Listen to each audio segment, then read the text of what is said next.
எசேக்கியேல் 25 கர்த்தராகிய ஆண்டவர் உரைக்கிறது என்னவென்றால், ஏதோம் யூதா வம்சத்தாரிடத்தில் குரோதம் தீர்த்து பழிவாங்கி பெரிய குற்றம் செய்தபடியால் கர்த்தராகிய ஆண்டவர் சொல்லுகிறார், நான் ஏதோம் தேசத்துக்கு விரோதமாய் என் கையை நீட்டி. இங்கே ஏதோம் என்கிற தேசத்தை பற்றி ஆண்டவர் சொல்கிறார். அவங்க என்ன பண்ணாங்க? குரோதம் தீர்த்தார்கள், பழி வாங்கினார்கள். யூதா வம்சத்தாரிடத்துல குரோதத்தை காட்டினார்கள், யூதா வம்சத்தாரை பழி வாங்கினார்கள். அது பெரிய குற்றம் அப்படின்னு இங்கே ஆண்டவர் சொல்றார். குரோதம்ன்றது கோபத்தை குறிக்கிறது, பழி வாங்கிறதுன்றது பதிலுக்கு பதில் செய்கிறது. ஒன்று பேசினா அதே திரும்ப பேசுறது, ஒன்று செஞ்சா திரும்ப அதே செய்கிறது. அது பெரிய குற்றம் அப்படின்னு போட்டிருக்கு. ஆனால் அது மூல மொழியில் டபுள் கில்ட், ரெட்டிப்பான ஒரு குற்றம்னு போட்டிருக்கு. 2 மடங்கு பாவம் என்று போடப்பட்டிருக்கிறது. கோபம், அந்த கோபத்தின் நிமித்தம் ஒருத்தருக்கு பதிலுக்கு பதில் செய்கிறது. பொதுவாக நியூட்டனுடைய விதியை சொல்லிடுவாங்க, எந்த ஒரு வினைக்கும் அதற்கு சமமான எதிரான ஒரு விசை உண்டு. எந்த ஒரு செயலுக்கும் every action as an equal and opposite reaction. ஒவ்வொரு செயலுக்கும் எதிரான சமமான பிரதி செயல், எதிர் செயல் உண்டு. அது நியூட்டனுடைய விதி அப்படின்றாங்க. ஆனால் ஆண்டவர் பழைய ஏற்பாட்டில் கூட பழி வாங்கிறத அவர் புதிய ஏற்பாட்டில் தான் என்று அல்ல, பழைய ஏற்பாட்டில் கூட சிலருக்கு அதை அனுமதித்தார். சட்டத்தில் அது வச்சிருந்தார்.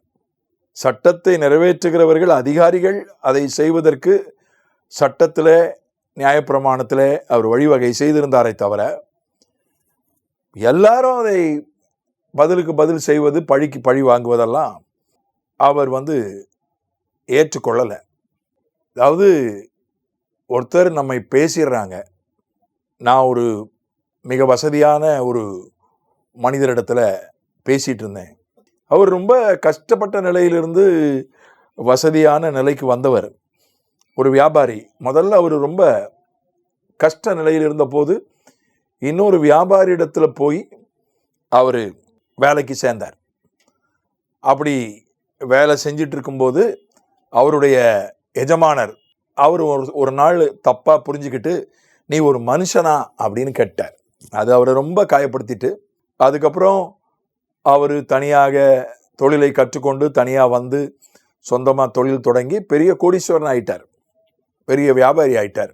அதுக்கப்புறம் அவருடைய பழைய எஜமானருடைய வீட்டில் ஒரு பிரச்சனை. அவருடைய பழைய எஜமானர் இறந்து போயிட்டாரு, பிள்ளைங்க தான் இருந்தாங்க. ஒரு பிரச்சனை, இவரை அழைத்திருந்தாங்க சமரசம் பேசுறதுக்கு. இவர் போய் தன்னுடைய பழைய எஜமானருடைய மகனை, நீ ஒரு மனுஷனா அப்படின்னு கேட்டார். அதாவது எத்தனையோ வருஷம், இது ஒரு பெரிய ஒரு விஷயம் இல்லை, அடிக்கவோ தாக்கவோ பெரிய தீங்கு செய்யவோ செய்யலை. எத்தனையோ வருஷத்துக்கு முன்னால் நீ ஒரு மனுஷனான்னு கேட்டார். திரும்ப போய் நான் ஒரு மகனை நீ மனுஷனான்னு கேட்டுட்டேன், கேட்கக்கூடிய ஒரு சூழ்நிலை விட்டது அப்படின்னு சொன்னார். அதனால அது அவர் என்ன சொன்னார்னா, தான் கேட்டது தப்புன்ற மாதிரி சொல்லலை, அவர் கேட்டது தப்பு, அவர் அப்படி கேட்டதுனால தான் அவர் மகனை பார்த்து நான் கேட்கக்கூடிய சூழ்நிலை அவங்க குடும்பத்துக்கு வந்துச்சு அப்படி என்கிட்ட சொன்னார். ஒருவேளை அதை அவர் அப்படி அதற்கு ஒரு அர்த்தம் கொடுத்தாலும் கூட அந்த வார்த்தையை பேசியிருக்க வேண்டாம். நீ மனுஷனா, அவர் கேட்ட வார்த்தையே அவர் மகன்கிட்ட திரும்பி கேட்டிருக்க வேண்டாம். வேற ஏதாவது சொல்லியிருக்கலாம், நீங்கள் பண்ணுறது தப்பு, அது சரி கிடையாது, அது சொல்லியிருக்கலாம், கடிந்து கொண்டிருக்கலாம். இப்போ இது கூட பதிலுக்கு பதில் பேசுறது. ஏதாவது ஒரு வார்த்தை பேசிட்டாங்கன்னா அதை மனசுக்குள்ளேயே வச்சிட்டு இருக்கிறது. அப்புறம் வாய்ப்பு கிடைக்கும்போது அது இந்த மாதிரி ஒரு சின்ன விஷயத்தை தான் நான் சொல்கிறேன். நம்ம சினிமாவில், அந்த காலத்து சினிமாவில் முழுசும் பழி வாங்குகிற சினிமா தான். அந்த காலத்தில் வில்லன் ஏதாவது ஒரு கெடுதி செஞ்சிருவான், கதாநாயகன் பெருசாக வளர்ந்து அல்லது அவன் வெகுண்டு எழுந்து பழி வாங்குவான். அது பல வகையான சூழ்நிலைகள், பலவிதமான அதில் சம்பவங்களை வச்சு தான் பல வருஷமாக அந்த பழி வாங்குகிற கதை தான் சினிமா வந்துட்டு இருந்தது. இப்போ அப்படி அது குறைந்து விட்டது என்றே நான் நினைக்கிறேன். அதனால் நம்ம பழிக்கு பழி வாங்கிறதுன்றது ஏதோ போய் நம்ம குத்திர மாட்டோம், அல்லது அடிச்சிட மாட்டோம், அல்லது வேற எதுவும் செஞ்சிட மாட்டோம். ஆனால் இந்த மாதிரி அவங்க என்ன செஞ்சாங்களோ அதை சந்தர்ப்பம் கிடைக்கும்போது எத்தனை வருஷம் ஆனாலும் திரும்ப வாய்ப்பு கிடைக்கும்போது நம்ம திரும்ப பேசிடுவோம், திரும்ப செஞ்சிருவோம். அதனால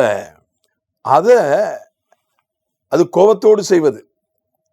அதை வேதம் டபுள் கில்ட், பெரிய குற்றம், ரெட்டிப்பான ஒரு குற்றம் அப்படின்னு சொல்லுது.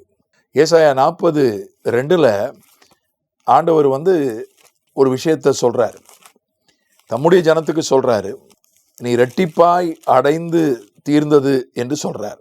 எருசலேமுடனே பட்சமாய் பேசி அதன் போர் முடிந்தது என்றும் அதன் அக்கிரமம் நிவிர்த்தி ஆயிற்று என்றும் அது தன் பாவங்களின் நிமித்தம் கர்த்தரின் கையில் ரெட்டிப்பாய் அடைந்து தீர்ந்தது என்றும் அதற்கு கூறுங்கள் என்று உங்கள் தேவன் சொல்கிறார். எருசலேம் ரெட்டிப்பாய் அடைந்து தீர்ந்தது கர்த்தரின் கையில, பாவங்கள் சகல பாவங்களின் நிமித்தமும் அதன் போர் முடிந்தது என்று இங்கே சொல்லப்பட்டிருக்கிறது.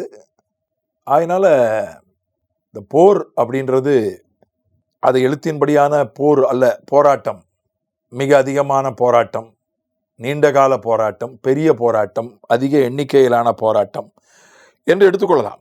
அது ஒரு உணர்வு பூர்வமான போராட்டமாக இருக்கலாம், பனிப்போராக இருக்கலாம், ஆவிக்குரிய போராக இருக்கலாம், ஸ்பிரிச்சுவல் வார்ஃபேர் என்று சொல்கிறார்களே, ஆவிக்குரிய போராக இருக்கலாம். ஆனால் ஆண்டவர் என்ன சொல்கிறார்? 2 மடங்கு அடைந்து தீர்ந்தது. அதனால எப்போவுமே ஆண்டவர் சொல்கிறார் 103ஆம் சங்கீதத்தில், பாவங்களுக்கு தக்கதாக சரி கட்டாமலும். ஆண்டவர் நம்முடைய பாவத்தை மன்னித்து நமக்கு ஒரு குறைந்தபட்ச ஒரு அபராதம் போட்டு நம்முடைய கணக்கை முடிச்சிடுறார். ஆனால் இந்த இடத்துல தான் சொல்லப்பட்டிருக்கு, 2 மடங்கு உனக்கு நான் தண்டனை கொடுத்து அந்த தண்டனை முடிஞ்சு போச்சு, உனக்கு போர் முடிஞ்சு போச்சு, போராட்டமெல்லாம் முடிஞ்சு போச்சு என்று இந்த இடத்துல சொல்கிறார். அதனால நாம் என்னைக்குமே இந்த பதிலுக்கு பதில் செய்கிறது, பேசுறது, அது எந்த விதத்திலும் அது ஆண்டவர் அதை ஏற்றுக்கொள்ளவில்லை, அதை தீவிரமாக அவர் எடுத்துக்கொள்கிறார். தேவையில்லாத போராட்டங்களை நாம் தவிர்ப்போம். இரட்டிப்பான ஆசீர்வாதம், இரட்டிப்பான பலன், இரட்டிப்பான வரங்கள் நமக்கு உண்டாவதாக. ஆமென்.